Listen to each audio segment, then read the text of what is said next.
Joining us is Annie Osakwe with stories trending around the world. Hello, Annie. Hello. Good morning, everyone.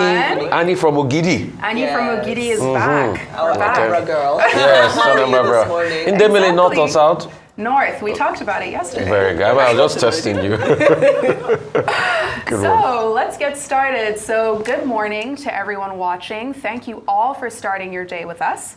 We start what's trending today with a big announcement from the governor of Kaduna State, Uba Sani, and the signing of a $62 million MOU, a memorandum of understanding between Nigeria and Kuwait. The goal of this MOU is to reach out to out-of-school children in Kaduna State, and it's historic. It's the Kuwait Fund's first ever intervention here in Nigeria, and big picture, the need for more schools and more money towards education is there. In a post on X, the governor says that over 18 million children in Nigeria are still out of school.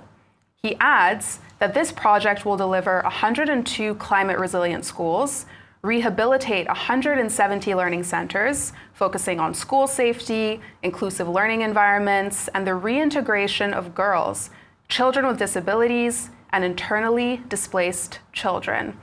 So for clarity, a memorandum of understanding is not a definite legally binding agreement, but it is a first step in that direction. So I'll take, everyone's reaction to this, but Vimbaya, let's start with you because I think it's especially important to talk about the impact this might have if it eventually gets to that legally binding stage. Yeah, absolutely. This is something that it serves to be a game changer if we're able to follow through on it. And, we have a history of getting commitments, having promises made, pledges made with regards to investment and even support and so forth. It doesn't always materialize. So I think it'll be up to us as journalists to follow this process and to hold the powers that be accountable so we can know what happened to it. But in general, we know that the issue with out-of-school children is a big issue in Nigeria. Nigeria has the highest number of out-of-school children in the world. And we know that the concentration of that is in the northern states of Nigeria.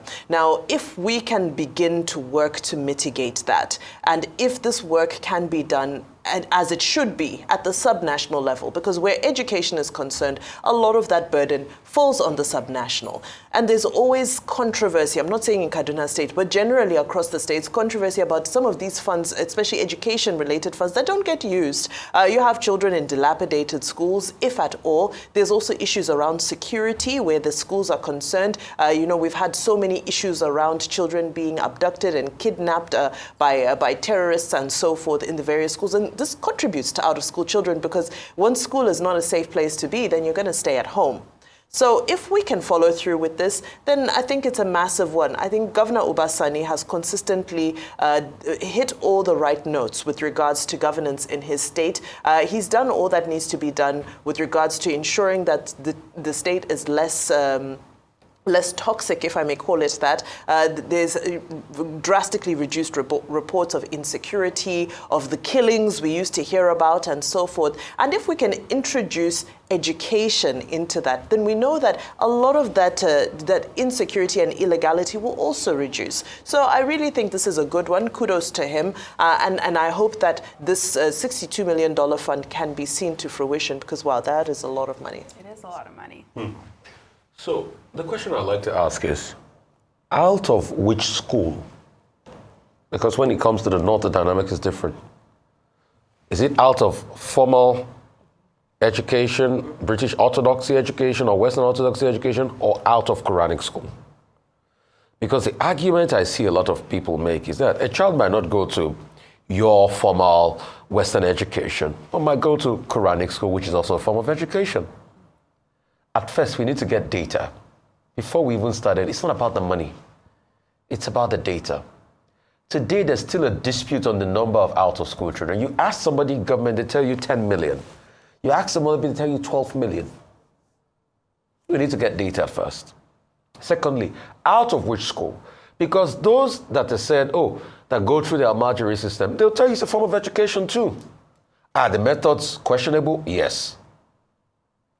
So the question is, can we also have a system of pedagogy that brings that Western education into people that go to Quranic school?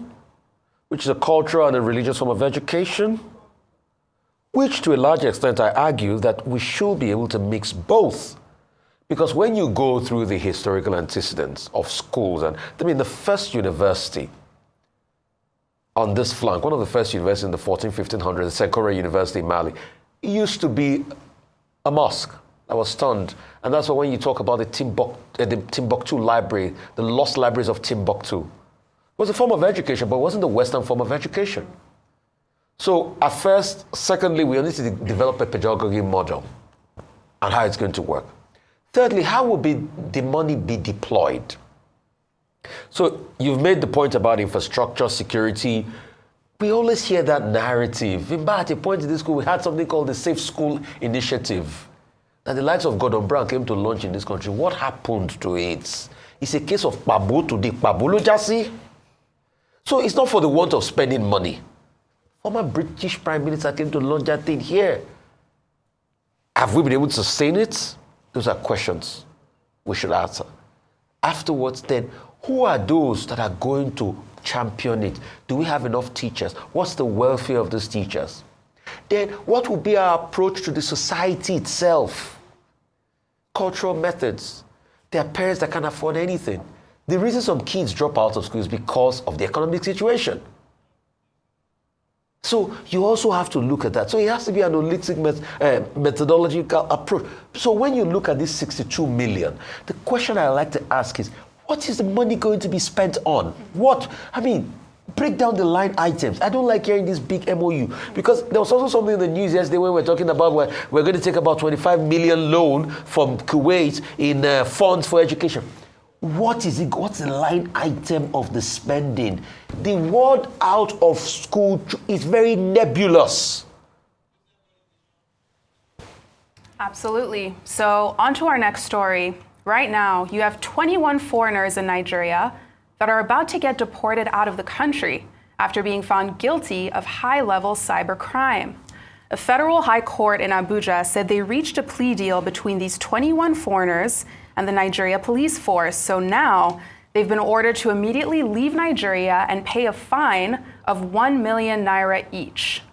They're part of a larger group of 109 foreigners being prosecuted by the Inspector General of Police over charges like cybercrime, money laundering, and actions considered threats to Nigeria's national security.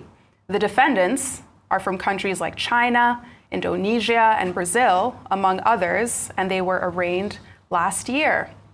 So we'll look at one more story on this topic, because meanwhile, the U.S. Department of Justice has just extradited a Nigerian man, Chukwuemeka Victor Amachukwu, to the U.S. from France because of hacking, fraud, and identity theft.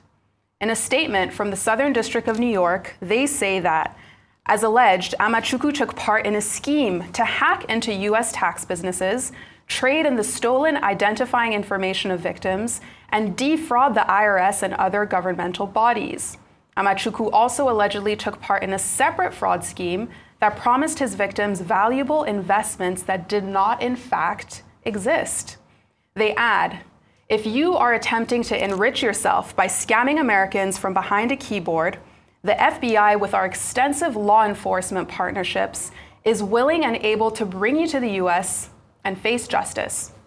According to them, all of these schemes started in 2019, and Amachukwu worked with co-conspirators, and they all made around $3 million in this time period. And if we look at these two stories together, it's interesting to kind of juxtapose a group of foreigners in Nigeria running scam operations with a group of Nigerians running scam operations targeting foreigners. So, I think we heard from, Vimbai and Rufai, so I'll start with you. What's your reaction to this? Well, I think it's a very interesting story because on its face, we're looking at the prosecution of crime, which is something that happens all over the world that should be commended because a just and normally functioning society should not be, of course, devoid of crime, but where there is crime, people should be prosecuted. So on its face, it's a good thing when we look at the first story, which is the foreigners here in Nigeria being persecuted for committing a plethora of crimes, crimes, cyber crimes, money laundering, absolutely. They should be brought to book, punished, and if they are deported off the back of that, so be it. With this case, which is a bit more international, of course, that brings into questions about extradition treaties and what the relationship between the United States and France is. But clearly, this is a person, this Nigerian man, who has constituted crimes or is accused of doing these crimes that have affected both people in both countries.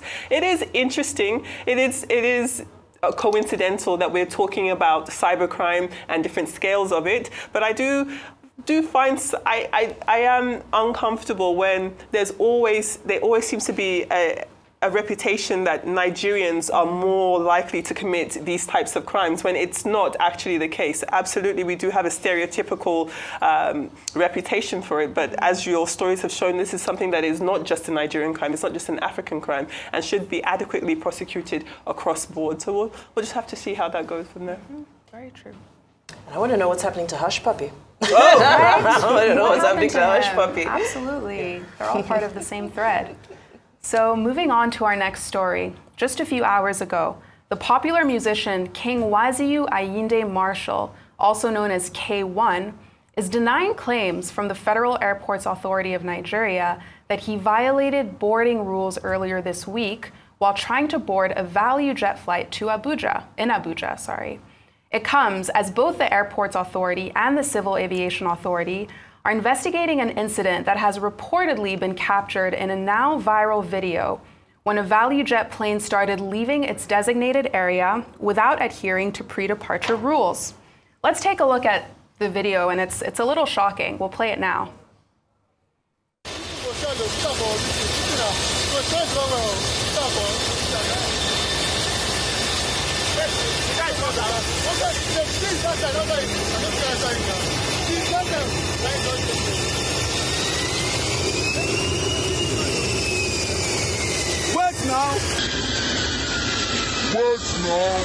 Wait now, show you strong. Why you not wait?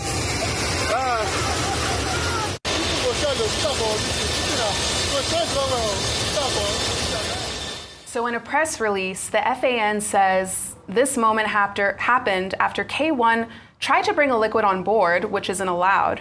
They say that after refusing to comply, the liquid spilled on an officer, which is how they found out it was alcohol. K1 then moved to the front of the aircraft and refused to leave the area. Well, now the musician's spokesperson is saying that's not true. That, quote, at no point did K1 act in a manner that endangered lives or breached safety regulations.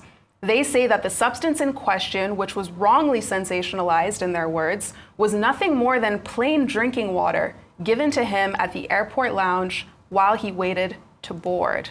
And, you know, I'd like to get all of your reactions to this story, but Rufai, I'll start with you because it seems like everyone has different accounts of what happened, but at the end of the day, the video that we saw looks like a lot of people's lives were being put at risk, so this is a serious matter. Okay, so everyone has different accounts to what happened, and that's why sometimes I will have thought that probably those that witnessed it, some of the passengers were able to give us a video evidence. Because in things like this, it's always about what you said, what the other person said. I've also had another account. In fact, somebody sent to me that he was with even the owner of the airline, and the owner of the airline had been calling him to appeal to him and say, okay, just let it go or something. And, you know, there are many accounts. So that one is circulating. I can't, that's an anecdotal evidence. I can't take, I've not independently verified anything. I can't take that seriously.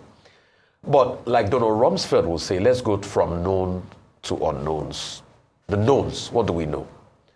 We know that Wasiu Ayinde Marshal was in front of the plane on the tarmac. He was not supposed to be there. Wrong.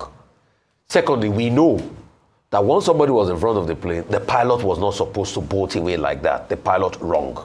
I think the pilots have been suspended. Yes. So those are two knowns. Let's go to unknowns. Did he hold any cup or something? Anecdotal. No evidence. Do we have a picture of him holding cup? No. How could we verify that it was alcohol? They said it spilled on somebody on the plane. Again, do we have any evidence of that thing that was in the cup that we can bring out and say, this is alcohol? I say that also because we need to get all these facts right in doing a holistic thing. Yeah, I know there's another part of society that say, oh, people are very high-handed, especially they are big men. You know, Wasiu is close to the president. He holds a prominent position in Djibouti and all of that. But I'm talking to facts now. Where is FAAN's evidence to ascertain that it was alcohol that was in that gun? How did he get to the position of boarding a plane when alcohol is not allowed to get to the position of boarding a plane and even getting to even spill alcohol when he got on the plane? How did he get on the tarmac in the first place? And you had some officers placating. So what is the evidence of those officers that were talking to him? What were they talking about? I think going forward, we should have recording cameras on the tags, on the shirts of these FAAN officers, on their jackets, because we need evidence. Secondly, I think going forward, this is one too many with he said, I said, and FAAN.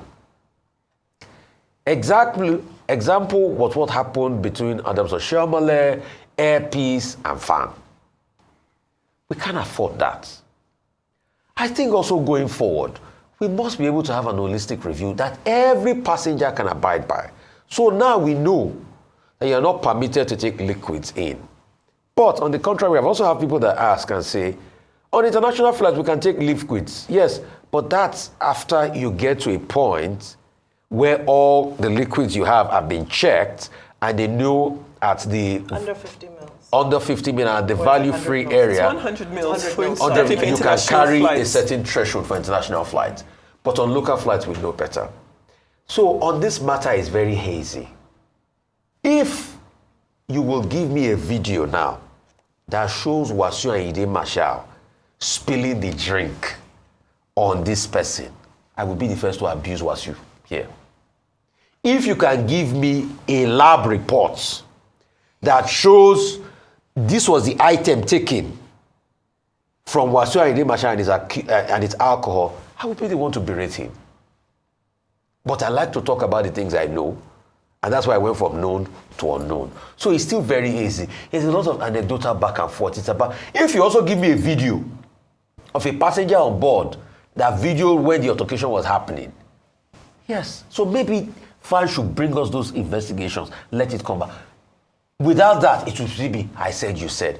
But we have seen the faults from there. The pilot was wrong. Wasiu was also wrong to be in front of the plane at that point in time. Mm-hmm. Very dangerous. What about I stand to be corrected, but I think the captain can deny any passenger boarding from the flight at not at any moment. Of course, if you're airborne, that's difficult. But the airline does reserve the right to deny any passenger access onto the aircraft if they feel that there is a security risk, if they feel so many things, because the primary thing in aviation is security. So it would have been one situation if he has been denied access boarding onto the aircraft and then he went back and challenged that he was denied. But what we see is you are denied access to board the aircraft. And then, unfortunately, there's this situation where, because he's also surrounded by some of the ground staff, they're behaving in a reckless way. I would have thought that there would have been somebody to restrain him, because they were also just kind of there loitering. You know, they didn't make an attempt to direct him to a safe place. I've never in my life seen a passenger walk in front of an aircraft that close to the very front of it.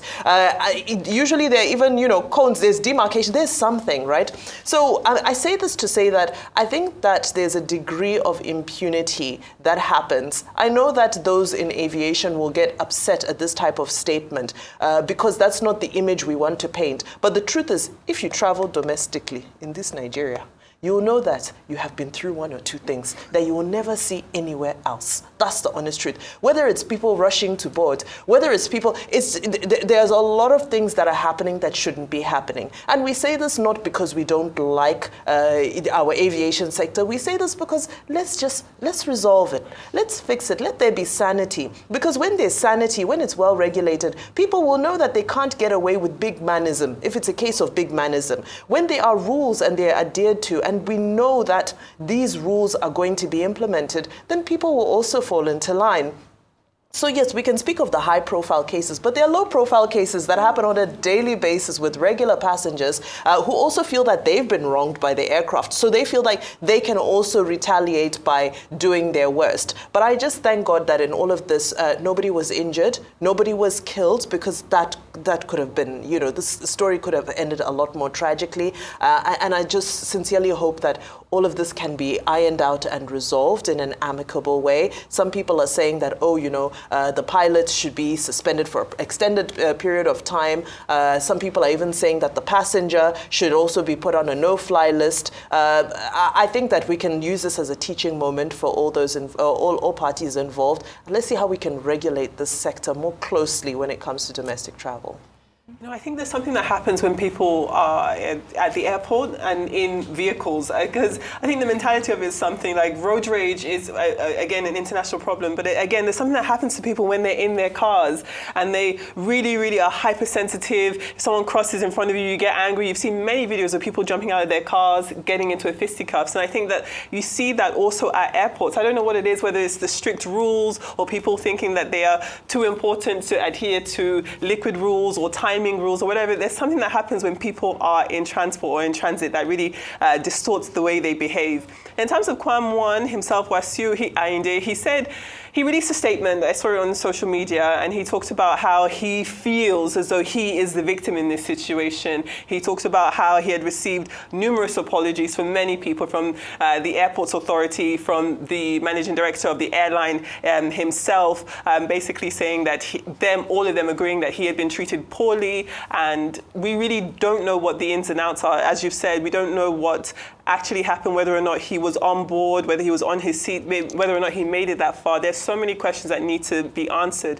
What we have seen, though, the video is shocking, and I think it shows that there was bad behavior all round. First and foremost, everyone needs to prioritize their own personal safety and the safety of others. There should be no reason why any passenger should be that close to the outside of a plane, regardless of who they are. So I don't know why that happened. And it is very unfortunate and very shocking to see that a pilot who you would expect to be well-educated, well-trained, would ever deploy their vehicle or a weapon in this instance so close to other people. As I said, there's bad behavior all around, and we're hoping that everything comes to an amicable solution, but there does need to be a bit more understanding that everybody needs to behave properly at the airport, whether you're a passenger, whether you're security staff, whether you're a pilot. Let's not abuse our powers, whatever they be, and let us just all contribute to a peaceful travel experience. We don't do this internationally. We like to people do it to be honest. People do. I've seen people misbehave in airports. Honestly, people misbehave. That's what I'm saying. That I think that it's the thing. Everywhere. People misbehave in airports. Maybe for not sure. standing in front of a plane. That one I haven't seen. That one I haven't seen. First time for everything, I guess. Yeah. So, moving on to our next story today. The president of the Africa Development Bank, Dr. Akinwumi Adesina, is saying that we can't keep importing cars into Nigeria, into Africa. Instead, we need to start making them ourselves. Adesina made these comments after visiting the Saglev car assembly plant in Imota here in Lagos. Saglev makes electric vehicles, or e-vehicles, and cars that are climate conscious are part of the bank's major efforts to support sustainable industrial leadership. Adesina says that African manufacturers, like the ones you see here, need power. They need infrastructure to be able to lower the cost of production. Even related to that, electric vehicles require power to charge. Earlier, the assembly plant also hosted the Minister of Industry, Trade and Investment, Dr. Jumoke Oduwole, who also pledged the federal government support for the plant. And from the car industry, let's also now go to a story on the textile industry, with the federal government saying they plan to revive it. Just a few days ago, the Minister of State for Industry, Trade and Investment, John Eno, along with the MD of the Bank of Industry, Dr. Olashupa Olusi, toured two major textile hubs, United Nigerian Textiles Limited and Shellco Industries. So during the tour, they were received by the Emir of Kano, His Royal Highness Sanusi Lamido, who was also the chairman of UNTL.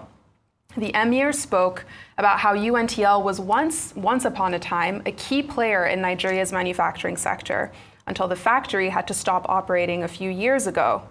In a post on X, Minister Enol says that during the tour, the Emir of Kano decried the shutdown of a once thriving factory in 2022, citing economic difficulties despite its track record of employing over 10,000 people across the value chain. So they also toured Shelco, and this is a textile company that's still in operation. They employ almost 300 workers. And big picture, in the 90s, the textile industry here in Nigeria was a major driver of the economy, created jobs for, hundreds of thousands of people. So, whether we're talking about cars, we're talking about textiles, it feels like if we decide to revive either of these industries, it's something that's going to take a lot of intentionality from the government, because they could produce great results, but it takes a lot to kind of bring them up to speed. Rufai, I'll start with you. All of this is tied to the economy. I just hope I get the time. I hear what President Adesina is saying. It's not today Nigeria started assembling or making cars. Nigeria started making cars. There were some assemblage plants of some Bedford trucks way back the late 50s, even before independence came. These were some of the trucks that were assembled. There was Leland, some of the buses and trucks and things like that. But when we started the industrialization decree and we're industrializing the first industrial bomb, second industrial bomb of the 70s, the Nigerian government even went ahead to partner with Peugeot Automobile. And we had Peugeot Automobile of Nigeria, FAAN. We had the plant in Kaduna. We also went ahead to partner with Volkswagen. There's a place in Lagos called Volks Bus Stop till today.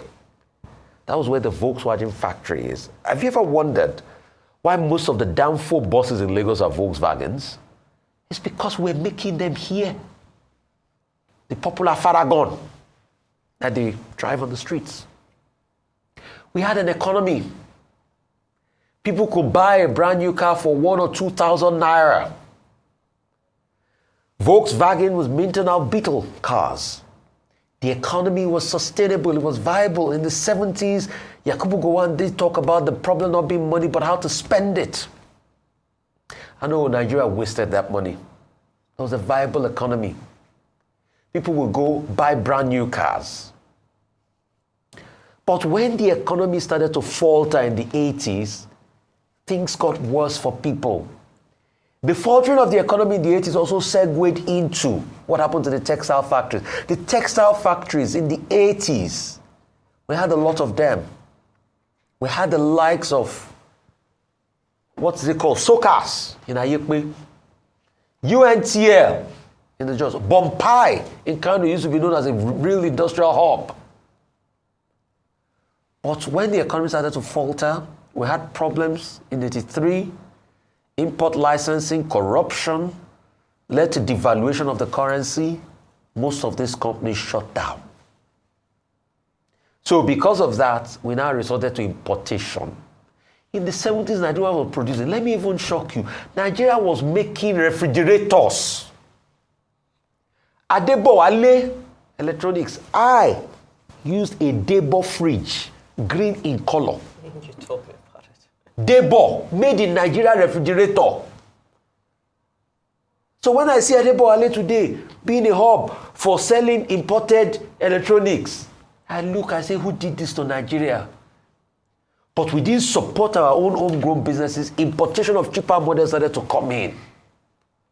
And that's where we are today.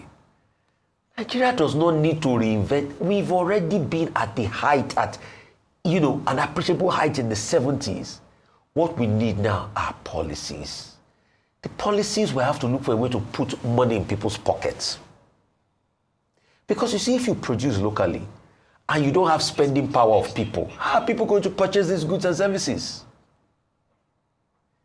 Because the Chinese, obviously, because their government have made it easier for them to produce, they will outpace you in the market by bringing in cheaper models. So, congratulations to the like of Saglev, my very good friend and brother. But the question is, the viability of how many Nigerians can afford in a new EV will set you. I drive a brand new made in Nigeria car. A new EV will set you back in lots. That's why we also talk about the economy. How many people have the capacity to be able to take those loans? So that's the holistic problem with the Nigerian economy. It's not today it started, but I believe we can fix it. We need to look inwards. Absolutely. Very good history lesson, by the way. I appreciated that. So, just yesterday, if you were watching the show, you might remember us talking about how NAFDAC is cranking down on fake products. Well, now in Kaduna, the Nigeria Customs Service is too, after seizing 250 bags of rice they found hidden in a fuel tanker. So they managed to find this hidden rice after officers patrolling a road in Kebbi State got a tip-off. That's according to a statement from the Customs Chief Superintendent, Saidu Nuruddin. After the tip, the tanker you see in the images here was taken to Kaduna and searched until the bags of rice were found. By the way, this was not a small amount of product. Each bag was 50 kilos, and the duty paid value of the seized rice, according to this photo, was 20,510,000 naira. This is the customs value of the goods. So Vimbaya, I'll start with you on this, but I can get everyone's reaction as well. I'm curious, when they seize products like this, what do we know about what comes next? Where do these products go? Are they disposed of? Because this is a lot, it's a lot of product. Yeah, I think, so it's a number of scenarios. Depends if it's fit for consumption. If it's fit for consumption, in the past, we've seen them being sold at a very cheap price as palliative programs. If it's not fit for consumption, usually they destroy it. So it's one of those two scenarios. We hope, anyway, is one of those two scenarios, and we hope it's not re-smuggled into the market. However, that's what usually takes place when all things are fair and equal. Now, this issue of smuggling is something that I think we discussed earlier in the week when the Minister of Trade was in Benin Republic to just try and strengthen ties, because we know that a lot of the smuggling that comes into Nigeria, the routes are from Benin Republic. You have some from Cameroon and, of course, Niger, which if this is in Kaduna, then most likely you're looking at it coming from that region. And what's going on? People are trying to crash the price of rice as much as possible. Now, we know that for a long time, Russia, I'm so sorry, my mind is elsewhere. Rice has been a contraband with regards to import. So we prohibited the import of rice in an effort to stimulate our own domestic production.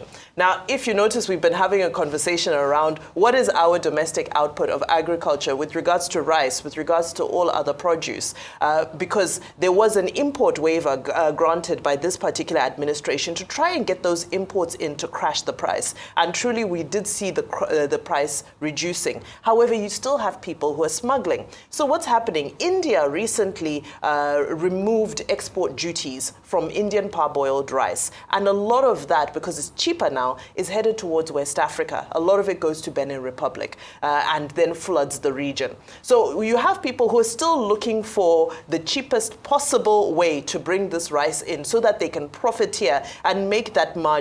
And these are some of the things that people speak about when we say we are sabotaging our own local production. So I remember there was a tweet from Bashir Ahmed, who was a former advisor to President Buhari, and around the time that President Buhari died, and he was talking about all of the things that went wrong with agricultural interventions. And he had alluded to the fact that, we had anchor borrowers, there were so many initiatives for farmers and for agriculture. And he was saying that, well, the unfortunate thing is when we try to support some of our domestic sectors, agriculture being one of them, is that there's corruption, there's relooting, there's all sorts of things that happen within that value chain that you seldom see the intervention meet up with output. So this is something we're still grappling with. And now it seems that people are not satisfied with the fact that there was a waiver, there was a window that was granted for imports to come in. People still want to buy those cheap smuggled imports and still sell. And the sad thing is that they don't even sell them at a cheaper price. They'll still inflate it and sell it for a profiteer at a highly overpriced, overinflated price. So I'm glad that NAFDAC is doing the Lord's work in this concern because our food security right now is not where we want it to be. Yes, the president declared a state of emergency on food security, but we're not yet seeing the results. I believe that chart that Reuters brought earlier showed that 2023-2024 output was 5.4 million metric tons. It went down 2024-2025 to 5.2 million metric tons. What is happening? Inputs are expensive. The economic environment is tough. There's insecurity. Now there's flooding. There are so many challenges. However, I still think we need to look for concerted ways that we can support our agricultural sector, because crop production, when they did the GDP rebasing, was actually the highest contributor to our GDP. So there's potential there if we're able to get that ecosystem right. But for now, unfortunately, people such as these who are smuggling in things that we can produce so easily locally are doing a great disservice, because they really are sabotaging the food security of this country and Nigeria's ability to feed herself. Very interesting. Keep following that for sure. So now we'll end with some good news, with political leaders celebrating the huge accomplishments of 3 young Nigerian women.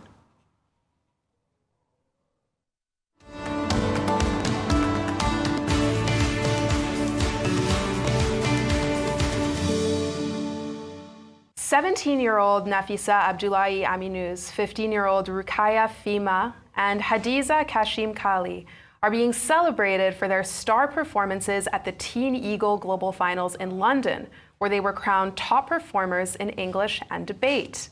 In a statement from President Bola Ahmed Tinubu's Special Advisor on Information, it says the president commends these exceptional young Nigerians for the feat and affirms that the nation's future is much brighter with many of its youth as repositories of excellence. Yobe State Governor Mai Buni adds that the students are beneficiaries of the governor's scholarship scheme, which covers tuition for 890 students currently enrolled at the Nigerian Tulip International College.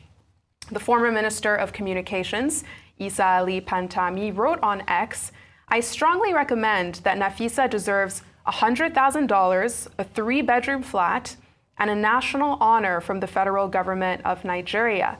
In addition, her English teacher deserves a reward similar to the one given to the coaching and technical teams of the football and basketball players. We must continue to take education very seriously and reward the efforts of our citizens." And, you know, this is such a great achievement from these 3 young women. And it's interesting on social media, a lot of people are kind of saying what we saw in that last tweet, that the administration should give them money, they should get national awards, 3-bedroom flats. But, you know, we've seen this with the Falcons and the D-Tigers teams. But Adefemi, what's your reaction? Because how sustainable is it really to kind of give out $100,000 anytime someone does extremely well? Well, this is the issue. That's the question. First and foremost, a huge congratulations to all of those very young ladies. What they've done is fantastic. It is a huge achievement and an international one. And if we're continuing on the same theme, if we're awarding our athletes for their international and their continental success, then these young ladies should also be rewarded. They have been noticed. I know that on social media, there have been statements released from Asovila, from the president, from the Minister of Foreign Affairs. Of course, Isa Pantami had clearly talked about their achievements. So it's something that definitely, I agree, they should receive some form of a reward. And when people are rewarded, it does continue to encourage people to continue doing well. Is it sustainable? That's definitely a question. If we're talking about hardship and the government doesn't have money for this and that, I can see where that's coming from. But absolutely, these young women should be commended, should be rewarded. And we hope that we will continue to see more examples of Nigerians doing well on global stages. Absolutely. And just to add to that, Atiku Abubakar Foundation has also given them a scholarship, all through secondary school and any university of their choice. Congratulations, young ladies. Yeah. Well done. Congratulations to them. Best reward, actually. All right, what else can I say? It's been a great day in the midst of Amazons today, and that's about all on this edition of the morning show.